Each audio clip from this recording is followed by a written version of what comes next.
Bom dia a todos, a paz do Senhor para os irmãos. Eu quero trazer uma palavra hoje sobre os israelitas. Logo que Saul assumiu o trono, ele andou desprezando alguns e o pessoal lá de Jabes, Jabes Gileade, procurou um homem chamado Naás, um amonita, e pediu que ele, está em 1 Samuel capítulo 11, pediu que ele fosse ser o chefe deles, e nós te serviremos, nós vamos te servir. E a palavra de Deus diz que o Naás, ele exigiu do povo que ele até ajudaria o povo, ele ficaria do lado do povo, ele ia ajudar o povo, só que o povo precisava arrancar o olho direito para que ele pudesse ser chefe deles. Então, quando nós observamos essa passagem de Naás, nós vemos que o inimigo, a primeira coisa que o inimigo quer fazer conosco é tirar a nossa visão. Furando o olho direito, ele estava exigindo do pessoal que eles não podiam mais atirar com arco e flecha, não podiam usar mais arma de pontaria. Por quê? Porque o olho direito é exatamente o olho da mira. E era todos os homens de Israel tinham que fazer isso. Tinha que furar o olho, perder o olho direito para poder ser governado por aquele homem. E quando o Saul soube disso, se revoltou e foi lá e resolveu o problema.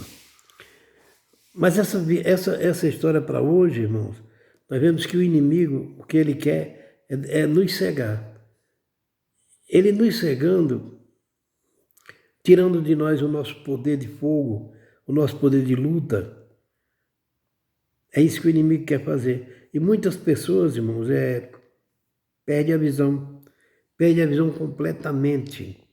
Por quê? Porque é nessa área em que o inimigo vai tentar derrubar você. É nessa área que ele vai tentar te derrubar. Por quê? Porque o inimigo, primeiro ele vai nas partes vulneráveis do ser humano. Então ele vai nas partes vulneráveis, ele procura saber qual é o teu ponto fraco. O teu ponto fraco é aí que ele investe, é aí que ele vai. Ele não vai te oferecer nada, se você tiver com o corpo fortalecido. Não. Então o inimigo ele é paciente, ele fica ali devagarzinho, tramando, até descobrir qual é o teu ponto fraco. Quando ele descobre o teu ponto fraco, aí ele te desarma e tenta ganhar a batalha. O povo de Israel estava se sentindo abandonado por Saul. Saul era rei, mas Saul estava, como diz a história, estava vacilando. E o pessoal se sentiu abandonado. Eles queriam um líder, eles queriam alguém que liderasse eles. Porque, por incrível que pareça, o ser humano não sabe fazer nada sem liderança. Sem liderança, irmão, é como ovelha sem pastor. Tem que ter alguém para liderar, tem que ter alguém para poder abrir o entendimento, para ensinar as verdades, para abrir a mente das pessoas. Quando Jesus perguntou para aqueles discípulos que o abandonaram, aliás, que ficaram, porque quando Jesus fez o discurso de que ele seria, a sua carne era comida e o seu sangue era bebida, muitos não aguentaram aquele discurso, irmão.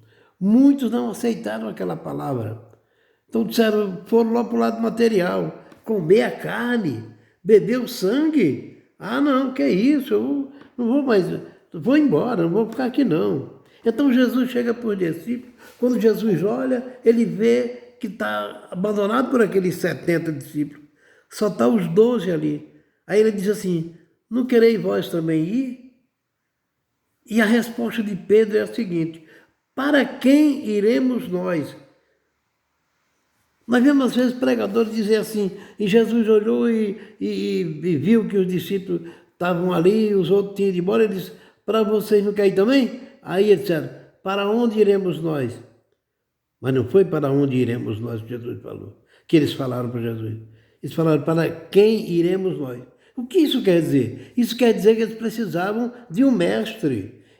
Pedro disse, para quem iremos nós, se só tu tens palavra de vida eterna? Quer dizer, nós precisamos de um líder, nós precisamos de uma liderança, nós precisamos de alguém que nos guie, nós precisamos de alguém que dê exemplo, nós precisamos de alguém que caminhe e nos mostre o caminho. É o que nós precisamos. Então, para quem nós iremos? Não vamos para canto nenhum. Só tu tem palavra de vida eterna. Só as tuas palavras, Senhor, que nós vimos nela, nós vemos nela futuro, nós vemos nela vida.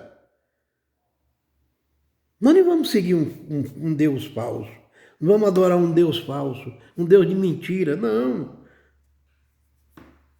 A prova, irmão, é que nós cremos tanto em Jesus Cristo como o único Deus verdadeiro, é que o pessoal tem, quando perde alguma coisa assim, o pessoal diz assim, Deus, pede para São Longuinho e dá 3 pulinhos para você encontrar.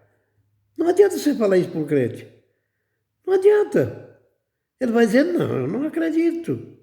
Eu não acredito nisso. Por quê? Porque a nossa fé, irmão, ela está diretamente ligada a Jesus Cristo. Nós não temos outro Deus. E Deus sabe disso, irmão, porque Ele conhece o nosso coração. Deus conhece o nosso íntimo. Então a nossa fé, ela está ligada a Jesus Cristo. E não adianta o inimigo querer dizer o contrário, porque Deus sabe do nosso coração. Ele sabe que a nossa fé está nele, está unicamente nele. Quando nós falamos de Deus, nós estamos pensando no único Deus verdadeiro que criou tudo. Nós não estamos falando numa imagem de escultura. Não estamos falando numa imagem de escultura. Por quê? Porque ele sabe, ele conhece os nossos pensamentos e sabe que nós não buscamos a outro Deus fora ele. Então não precisa a gente se preocupar. Não precisa. Sabemos que temos um Deus a nosso favor, que temos um Deus que nos guarda, que temos um Deus que nos dá o mantimento, que um Deus é Jeová Jiré, é o Deus provedor, aquele Deus que lá no deserto fez cair o maná, aquele Deus que lá no deserto deu água para o povo, porque a pedra era Cristo e ela acompanhava o povo no deserto. Está dizendo lá em 1 Coríntios capítulo 10. Então, irmão, nós temos que entender que as coisas de Deus, não podem ser de maneira nenhuma misturada. Então, aquele homem queria que doasse o olho direito. A pessoa, que vergonha, por quê? E ele falou, é para vocês poder ter um opróbrio, ter algo do que se envergonhar, para poder ter algo do que se envergonhar. Isso foi aceito? De maneira nenhuma. Quando Saul soube daquilo que tinham ido pedir para aquele homem ser o defensor deles, ele se magoou e foi lá e resolveu o problema. Então, irmão, nós precisamos ter consciência do que servimos e a quem servimos. Nós servimos a um Deus vivo, único, que criou céu e terra.